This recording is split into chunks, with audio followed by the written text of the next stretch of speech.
Bonjour, bienvenue à cette nouvelle émission de Vue d'ici. Pour les 3 reportages cette semaine, vous allez voir mes rencontres avec Caroline Jacques, qui est une auteure et aussi maman globe-trotteuse. Ensuite, j'ai rencontré les membres de l'organisme Quand on s'active. Et finalement, Mégane s'est rendue aux activités organisées dans le cadre des Journées de la culture à Lac-Beauport. Bon début d'émission! Aujourd'hui, pour parler du nouveau livre Aller simple pour l'Afrique, nous allons rencontrer Caroline Jacques, qui réside sur notre territoire. Elle va nous parler de l'histoire, mais aussi de son processus d'écriture et de ce qui l'inspire dans tous ses voyages.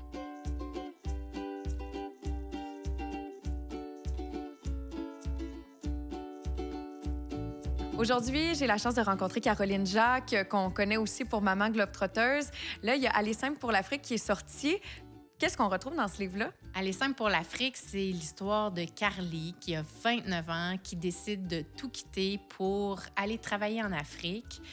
Et elle va là-bas un peu pour panser ses plaies parce qu'elle est en peine d'amour, c'est difficile. Alors, on va voir un personnage qui est un peu déchiré d'arriver en Afrique de cette façon-là, mais qui va peu à peu retrouver goût à la vie, aux petites choses qui nous amènent vers le bonheur, on peut dire, et peut-être même qu'elle va retrouver l'amour là-bas. Mais si ce n'est pas facile, c'est quand même un sujet qui est l'Afrique, donc il y a des hauts et des bas, il y a de l'adaptation, il y a des moments très confrontants. Et puis, beaucoup de moments, les lecteurs me rapportent qu'il y a des moments où ils ont pleuré, d'autres moments où ils ont ri, mais où ils se demandent « Oh mon Dieu, qu'est-ce que j'aurais fait si j'étais dans la même situation? » Parce qu'elles se retrouvent dans plusieurs situations qui sont assez rocambolesques, on peut dire. Là. Donc, elle doit faire des choix qui sont parfois déchirants. En tant qu'auteur, de savoir qu'il y a des gens qui pleurent ou encore qui se posent autant de questions pendant la lecture de votre livre, ça doit être un bel accomplissement. Oui, puis c'est vraiment très touchant parce que les gens m'écrivent, me disent qu'ils ont aimé et ça change selon le lecteur. Fait que pour moi, c'est très intéressant d'avoir un regard sur le livre puis de partager cette partie du monde. Le personnage de Carly se retrouve au Niger, donc c'est un pays d'Afrique de l'Ouest dont on n'entend pas souvent parler. Je m'inspire uniquement de faits réels. C'est vraiment ce qui va me pousser à vouloir, dans le fond, transcrire une émotion ou rapporter avec moi un personnage ou une ambiance. Ça, on me le dit souvent que les ambiances sont présentes dans le livre. On a l'impression vraiment de vivre l'Afrique. Tu connais beaucoup de succès comme auteur, mais il faut dire aussi qu'il y a une autre vie qui t'appartient, un travail à temps plein. Comment on gère ça, un horaire dans lequel on est amené à voyager, à écrire, mais aussi à travailler? Bien, c'est vraiment de la rigueur, hein, on va se le dire. C'est une passion. Fait que pour moi, ça fait partie de mon hygiène de vie. Donc, j'ai vraiment des moments bloqués dans ma semaine où je m'assois devant mon ordinateur pour écrire. Donc, à tout moment, parfois en cuisinant ou autre, je vais rédiger des notes en me disant « Ah oui, tel personnage, je devrais lui faire ça. » Et puis, quand va arriver mes moments où je rédige, bien là, je suis devant l'ordi, puis il faut que ça sorte. Donc, c'est vraiment en étant planifié parce que il y aura un tome 2 à Globe-Trotteuse qui est prévu pour septembre 2018. Super. Puis là, du côté de tes 2 jeunes filles, quand même, est-ce que tu vois un intérêt à l'écriture? Est-ce qu'elles ont envie de faire comme leur mère? Oui, elles sont 3. J'en ai une de 4 ans, une de 8 ans, puis une de 10 ans. Et oui, ma fille de 8 ans, justement, va être éditée dans un... Elle a écrit un conte lors de la fête de la Saint-Jean à Lac-de-L'Âge, pour la ville de Lac-de-L'Âge. Il y avait un concours et ils vont éditer les contes gagnants qu'ils ont sélectionnés. Et elle était là. Elle a lu son conte qu'elle a inventé elle-même. Donc, je l'ai aidée à développer son personnage, à penser les actions que le personnage pouvait faire. Fait que ça me fait absolument plaisir de voir qu'elle développe son imaginaire là-dedans. Là.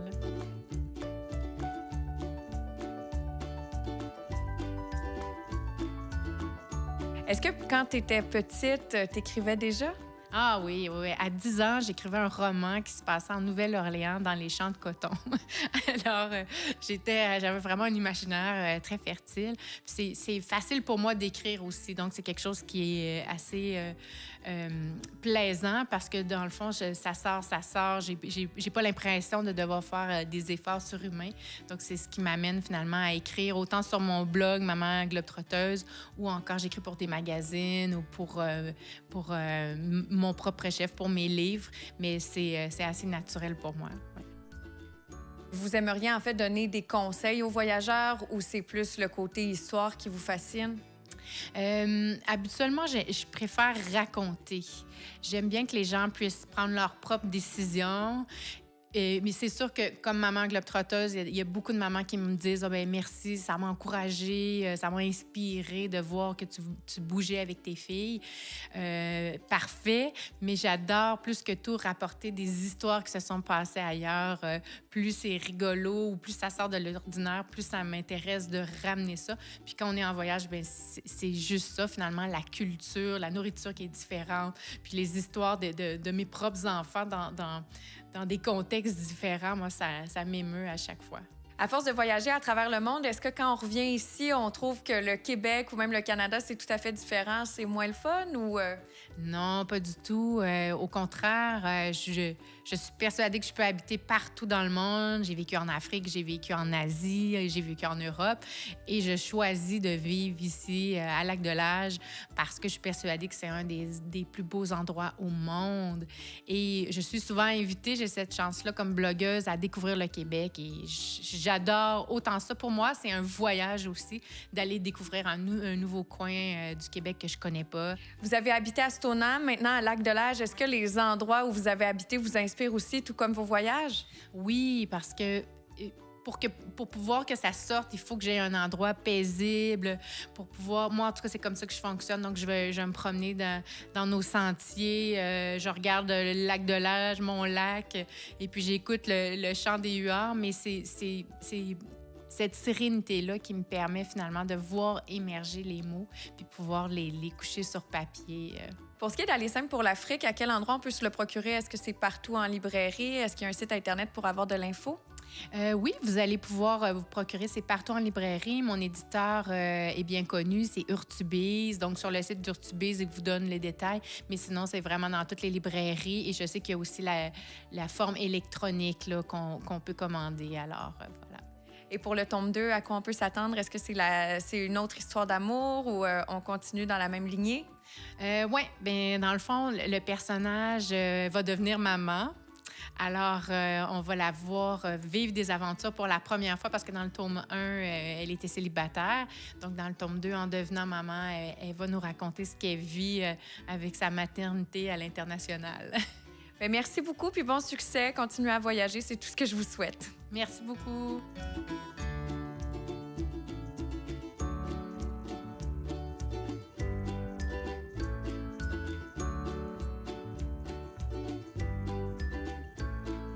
Caroline Jacques est une femme très inspirante qui voyage partout à travers le monde avec ses 3 jeunes filles. N'hésitez pas à acheter son livre Aller simple pour l'Afrique et à la suivre sur son blog Maman globetrotteuse.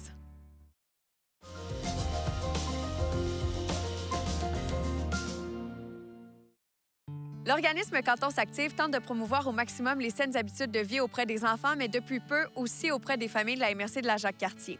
Leur survie, par contre, est en jeu. Pour les prochains mois, il sera important de les soutenir et nous allons rencontrer différents intervenants pour savoir comment le faire.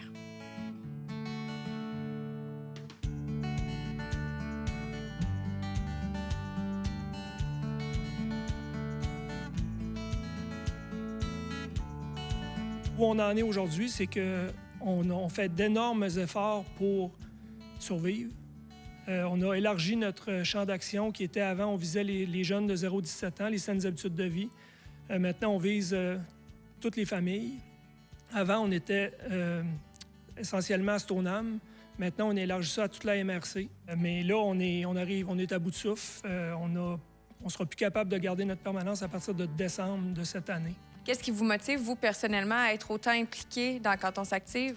Bien, mes enfants. Je pense que mes enfants, c'est important pour moi. Puis je me dis, je pense qu'une société qui est en santé, bien, ça peut juste aller mieux. Mais je pense qu'il y a de plus en plus de problèmes de surplus de poids. Les jeunes sont moins en forme physiquement.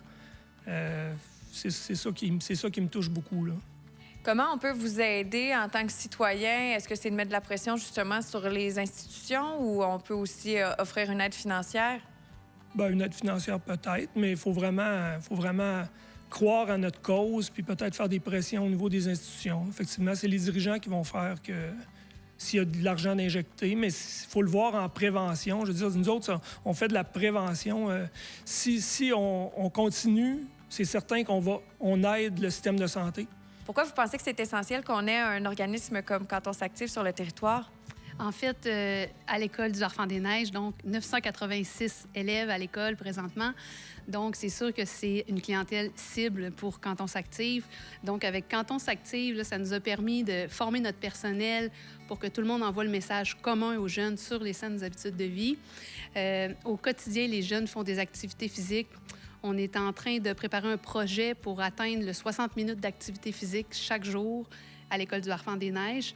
Donc ça, c'est toute une conscientisation qui nous a été apportée par Quand on s'active. Est-ce que vous remarquez dans l'apprentissage au fil des années que ça a aidé aussi pour les enfants? Il y a beaucoup de bienfaits chez les jeunes. On a eu un local de psychomotricité pour nos petits. Déjà, c'est la 4e année, je crois, qu'on utilise le local au couturier. Grâce à Quand on s'active, on a pu meubler ça. On voit les bienfaits parce que ça va toucher aussi les habiletés sociales chez les jeunes, apprendre à jouer ensemble, apprendre à jouer librement. De s'impliquer auprès des enfants, ça fait clairement une différence et c'est important, mais de le faire auprès des familles aussi, ça a renforcé en fait ce que vous faites à l'école. Effectivement. Donc, la nouvelle mission de Quand on s'active s'est élargie aux familles entières. Donc, les parents, c'est des partenaires importants.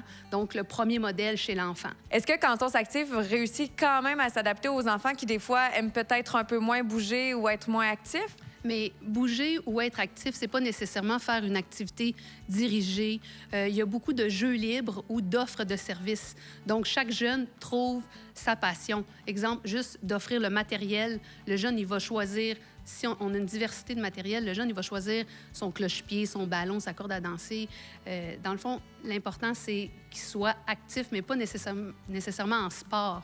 Juste prendre l'air, marcher, aller marcher au Parc des Fondateurs, aller marcher jusqu'au terrain de soccer, ça fait partie de l'activité physique. C'est dans les petites actions qu'on voit une grande différence. Merci beaucoup de votre temps. Merci.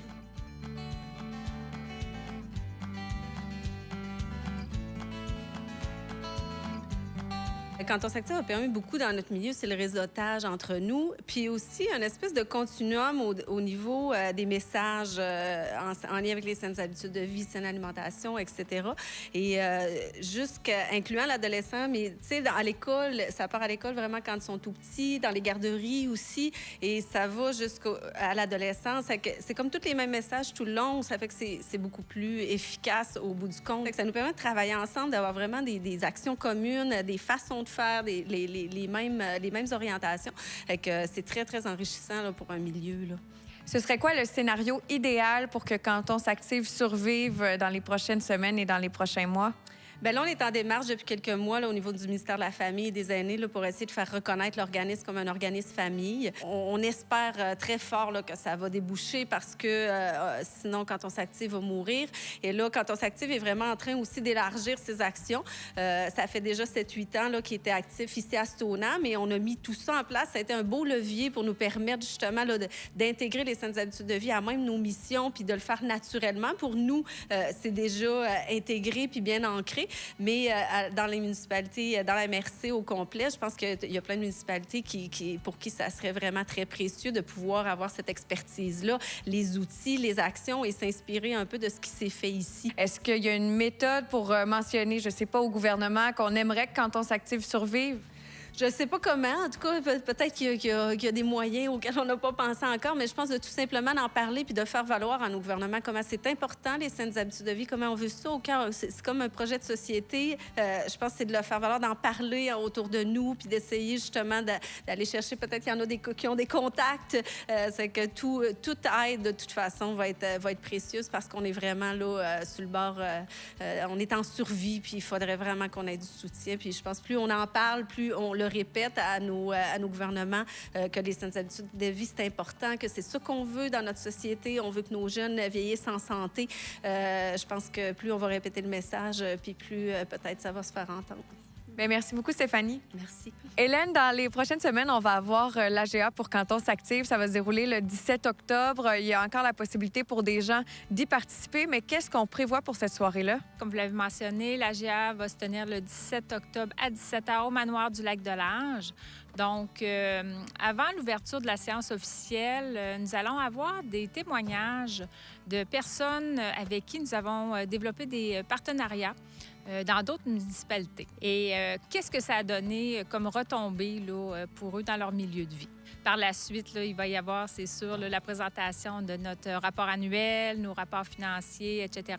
À la fin, il va y avoir un cocktail, un réseautage. Donc, il va y avoir plusieurs intervenants là, de différentes sphères là, d'activités qui vont être sur place. Donc, nous allons pouvoir là, échanger et réseauter là, avec eux. Quel genre de personne peut participer à une AGA comme celle-ci? Est-ce qu'un citoyen peut s'y présenter? En fait, oui, tout le monde est bienvenu là, à notre AGA.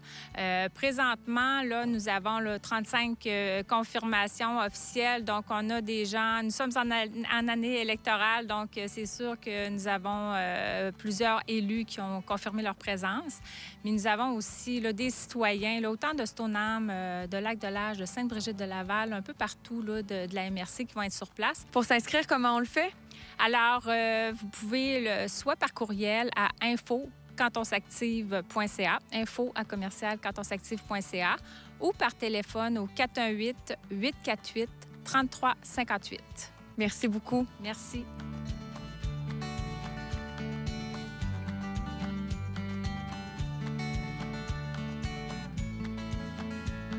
L'organisme Canton s'active vous attend en très grand nombre lors de leur AGA qui va se tenir dans les prochains jours au manoir du Lac-de-L'Âge. Ce sera une belle façon pour vous de démontrer votre soutien envers l'organisme.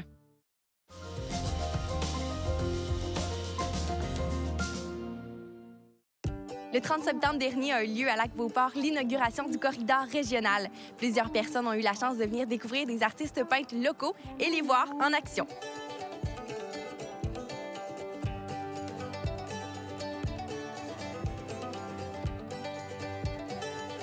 Vous êtes l'instigatrice du projet Le Corridor. En quelle année est-ce que vous l'avez développé? 2014. Et là, maintenant, il a pris de l'expansion. Vous avez donné de la visibilité à plusieurs artistes d'ici. Qu'est-ce que ça représente qu'un projet comme celui-ci fonctionne? J'aime beaucoup l'unité, se rassembler ensemble pour réussir, pour faire vraiment une exposition gagnante. Alors, cette année, pour moi, dans mon cœur, c'était important que tous les artistes de la MRC de la Jacques-Cartier, toutes les municipalités, les artistes d'un peu partout puissent se mettre ensemble pour pouvoir promouvoir leur talent, leur art. Alors, tous les artistes, peu importe leur langage, pour se faire comprendre, leur message, sont invités à faire partie de cet ensemble qui est le corridor. Au départ, quel était le but du corridor? Bien, moi, je cherchais une façon de faire connaître les œuvres de nos artistes, leurs talents. Et mon critère premier, c'est de trouver un endroit qu'on appelle un naturel passant. Un naturel passant, on n'a pas beaucoup de budget. Là, je me disais, ben ici, au Club Nautique, qui est de l'autre côté de la rue, le stationnement est toujours plein. Les croisiéristes, maintenant, avec leurs autobus, s'arrêtent ici et ils passent aux côtés de toutes les belles œuvres de nos artistes. Et comment est-ce que vous avez fait pour aller chercher tous ces beaux artistes? Ben j'ai rejoint la MRC de la Jacques-Cartier. Ensuite, chacun des agents culturels de chaque municipalité. Et je les ai appelés, je leur ai demandé de promouvoir le corridor et d'inviter leurs artistes de chaque municipalité à pouvoir se joindre à nous. Parce que je trouve qu'ensemble, on allait réussir quelque chose de bien. Puis il me semble que la preuve est là ce matin. Maintenant que c'est enfin réalisé, que ça va se concrétiser, le régional, comment est-ce que vous trouvez ça? Bien, moi, je suis très heureuse, mais c'était un coup de maître, là. Disons que j'ai eu le OK officiel pour développer ce projet-là le 3 juillet.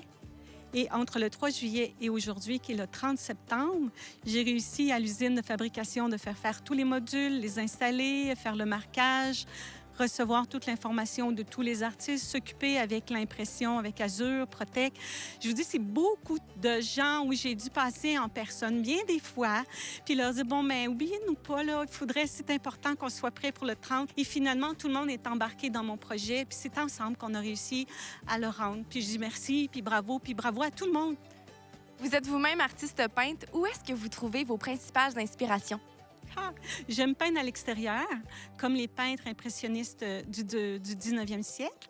Alors, je peins vraiment dehors, sur place, devant les paysages. pas de photos, c'est vraiment dans mon cerveau. Puis, c'est ça, je vais peindre comme celui du parc de la Jean-Cartier. J'ai passé 2 jours dans leur bâtisse d'accueil à peindre. Vu que c'était l'hiver, j'étais à l'intérieur, mais je regardais par les fenêtres. Puis après ça, j'ai à peu près 2 semaines à temps plein en atelier pour terminer chacun des petits coups de pinceau. Parce que je suis au détail. Pour moi, la peinture, c'est comme de la dentelle. L'écriture, ajouter une phrase, des petites touches. Je m'amuse, mais vraiment pas à me prendre au sérieux. C'est vraiment... plus je m'amuse, plus je prends ça léger, mieux c'est. Justement, aujourd'hui, les gens peuvent regarder les peintres en action. Vous peinturez devant des gens. Comment est-ce que vous trouvez l'expérience? J'aime ça. J'aime le monde. Ça me dérange pas. C'est un amusement pour moi. Merci beaucoup, Madame Langevin. Merci à vous.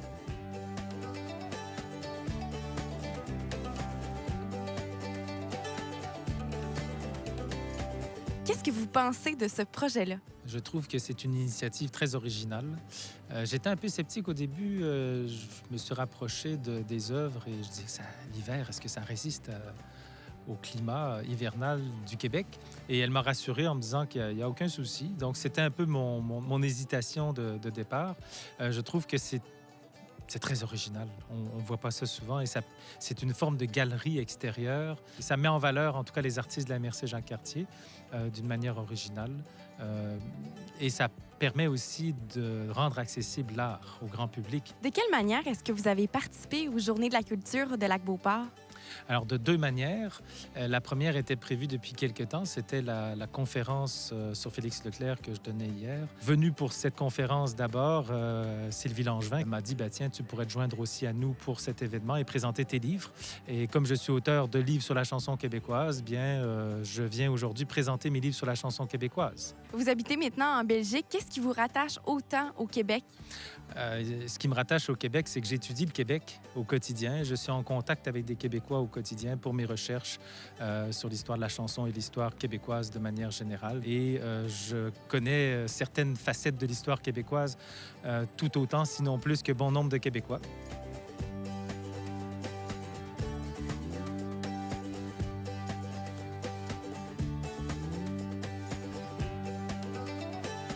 Quelle importance est-ce que la ville de Lac-Beauport accorde aux activités culturelles? Je vous dirais que c'est vraiment en croissance ici à Lac-Beauport, la culture. C'est sûr qu'à prime abord, on est une ville qui est beaucoup reconnue pour le sport et le plein air. Et là, on veut de plus en plus donner de la place à la culture aussi. Puis le meilleur exemple, c'est vraiment ce projet-là, le corridor qui prend l'expansion. Ça fait quand même depuis 2014 que c'est en route et puis que ça donne de la place. C'est sûr qu'avant, il y avait aussi des événements culturels, 1 fois ou 2 par année, avec des peintres en direct et tout.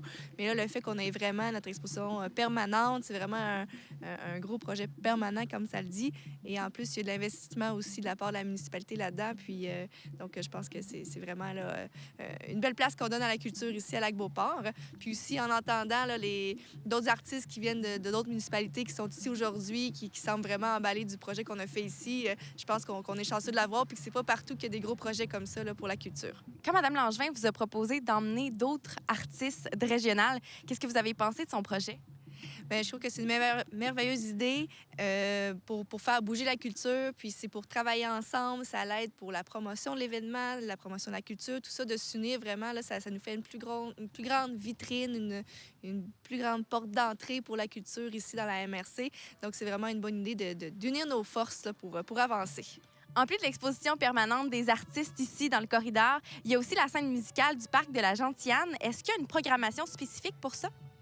Eh bien, c'est nouveau de 2 ans environ qu'on a la scène, donc les gens n'ont pas encore l'habitude, donc il faut créer l'habitude pour que les gens viennent voir des spectacles. Mais on commence à faire une belle programmation, là, comme surtout l'été, en fait.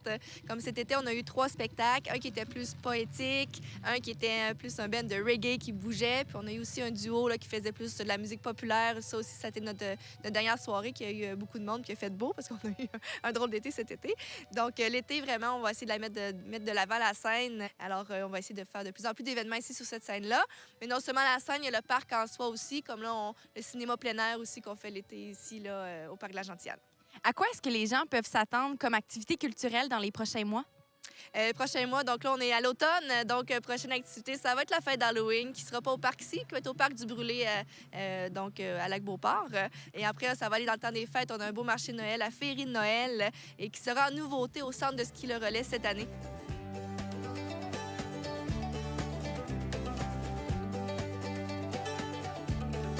T'es venu aujourd'hui ici avec qui? Papa, Babi, Papi, Bégade, puis moi. Puis t'es venu pour quelle raison? Ben, pour voir la toile à Bégade. Ta sœur a fait de la peinture. Oui. Elle est exposée ici? Ben, il y a une toile qui est exposée ici. Et qu'est-ce que ça fait à 9 ans d'avoir une de ces toiles dans le parcours du corridor? Je suis vraiment heureuse et contente d'avoir une toile. Ça fait combien de temps est-ce que tu peintures? 2 ans. Et qui t'a donné tes cours de peinture? Maurice Louis. Combien de toiles est-ce que tu as fait depuis 2 ans? 23. 23. Et est-ce que tu les as vendues? Toutes. Toutes vendues? Et est-ce que tu vas en recréer d'autres bientôt? Sûrement. Puis si on veut voir tes toiles, est-ce qu'il y a un endroit qu'on peut aller les observer? Sur le site de Maurice. Et ton nom, c'est? Mégane Fortin. Merci beaucoup, Mégane. Merci, bye-bye.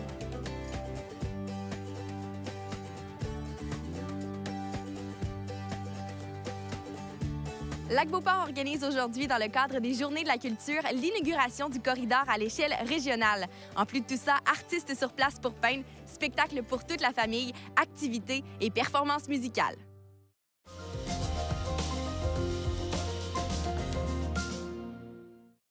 Merci beaucoup d'avoir été à l'écoute de Vue d'ici encore une fois cette semaine. Sachez que nos 2 prochaines émissions vont être consacrées aux élections municipales puisque nous allons rencontrer les différents candidats à devenir maire. Finalement, si vous voulez regarder l'émission à nouveau, rendez-vous sur notre site Internet ou encore sur notre page Facebook.